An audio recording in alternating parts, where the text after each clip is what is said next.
Hello, I'm Patrick Linnell with the CattleFax Closing Bell. Today's CattleFax Closing Bell is sponsored by Origin, rancher-to-rancher genetics.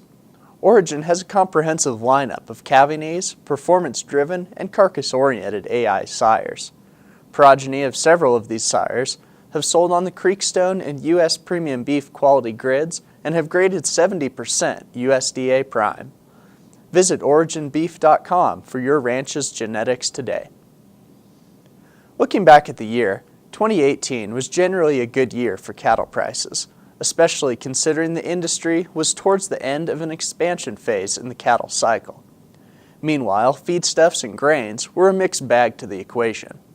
Strong beef demand generally supported fed cattle values in 2018, despite concerns of overwhelming supplies. Prices for fed cattle averaged $117 per hundredweight for the year, about $4 lower than 2017. However, cattle feeding margins were cushioned by a strong basis pattern in the first half of the year. Feeder cattle and calves were easily the bright spot for cattle prices in 2018. Calf prices began the year averaging $20 per hundredweight higher year over year in January through April on strong demand and tight supplies of winter grazing cattle. The year-over-year price improvement was narrower but still evident through most of the summer and the fall calf run, setting the annual average price $8 higher than 2017 at $173 per hundredweight for a 550-pound steer. Similar to calves, feeder cattle saw strong values during the early months of the year and generally held their own through the rest of 2018, averaging $4 per hundredweight higher. Cull cows were the clear laggard in 2018.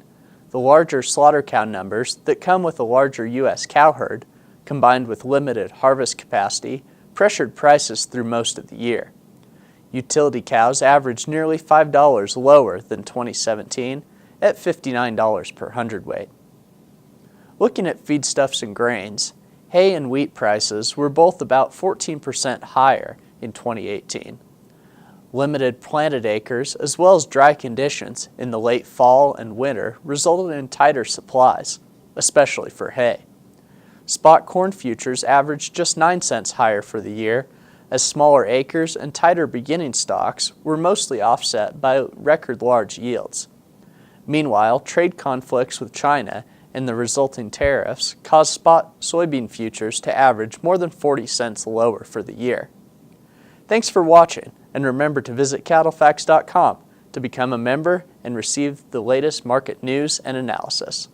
The beef business has never been for the faint of heart. The pressures are real. The volatility is extreme. The risks are big, but the opportunities for success are there. So how do you sort through it all to decide which way to go? For more than 50 years, CattleFax has led the way. We're the time-proven leader in research, analysis, and information, equipped with the industry's most powerful database. Our team is impartial, objective. Our vision is global. Our focus is you. We provide a direct line of contact with you, our client, to the CattleFax team with our daily updated website, modernized mobile app, or the traditional phone conversation. CattleFax, the deciding factor. Become a member at CattleFax.com.